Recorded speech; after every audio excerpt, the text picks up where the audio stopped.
Hello, everybody, and welcome to week 14. During this week, we'll be focusing on chapter 12, which is psychological disorders. Couple of things to note as we're kind of going through the to-do list here.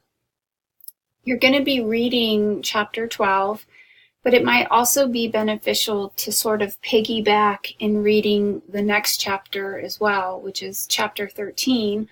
Chapter 13 talks about psychological treatment and therapy.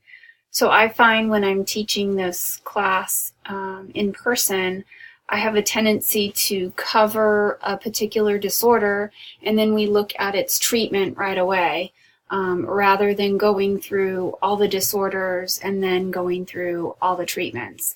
So if it helps you to keep together sort of which disorders are treated by which treatments, that might be a good strategy. However, there are treatments and different therapies that are used for a wide variety of disorders. So you're going to find a lot of overlap. A particular technique that might work with depressed patients might also be one that's employed with patients who have anxiety disorders. So it just really depends on the perspective that the psychologist is taking and how to approach treatment. But that would be my suggestion, is to kind of piggyback the two chapters as you're reading through each of them. But the content dealing with this week's work will focus mainly on the disorders. I've gone ahead and put the objectives here so that you can get a sense of what areas we're going to be covering. First and foremost is important to understand the etiology of psychological disorders. How do we explain them? How do we categorize them? How do we begin to diagnose? What are the different types, their prevalence rates, and then the use of diagnostic labels, of course. So getting familiar with all of that is kind of like the precursor before you can then dive into each specific type of disorder. We start with anxiety disorders, of which there are several, everything from generalized anxiety to OCD, which may also involve panic or any kind of trauma-related anxiety like PTSD.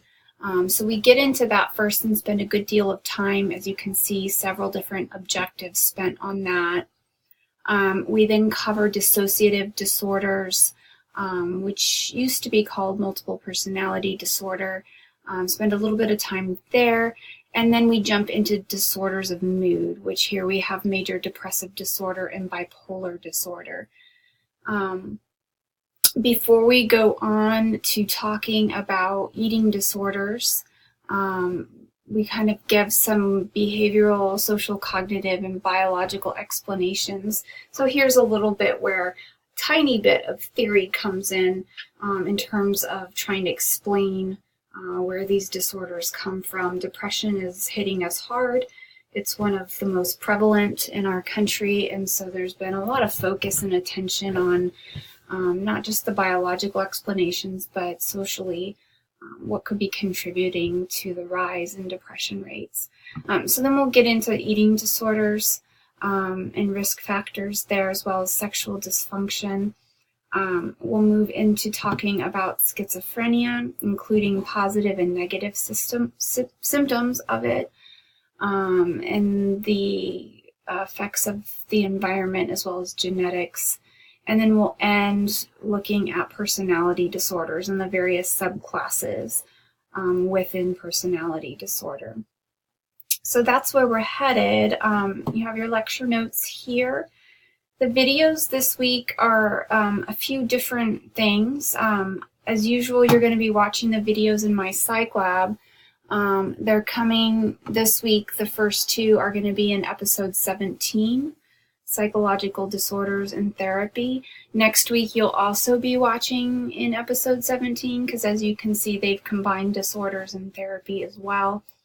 For this week, though, I would just focus on the first two. And then I've given you a few others to help supplement. I've given a couple videos on OCD.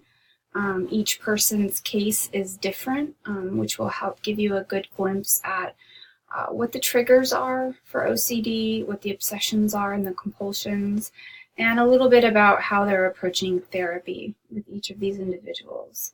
I've then also included a clip on disorganized schizophrenia, which is a separate subtype of schizophrenia. So I hope those are helpful to understanding, as well as the ones that are in my psych lab, I think are generally pretty good and detailed. Your discussion this week revolves around Hawk reading number 31, which is called Learning to be Depressed. So it comes from the work of Seligman and Meyer, who basically state that control or perceived control in one's life is an important contributing factor to well-being and whether or not a person may be depressed. I would refrain from using causal language, but definitely we know that how much control a person has in their life does contribute and does affect a person's ability to keep kind of persevering in negative circumstances, as well as not falling into negative affect states. So that's what the reading is about, but I really encourage you to go back into chapter 9. I know we covered this a few weeks ago. There's a portion on health and stress that I think is helpful too to bring up. Obviously, your main textbook's going to talk about how to treat depression, but I kind of want you thinking about, well, if control's a big factor, how do we tie that into treatment for someone who's depressed? What would that look like?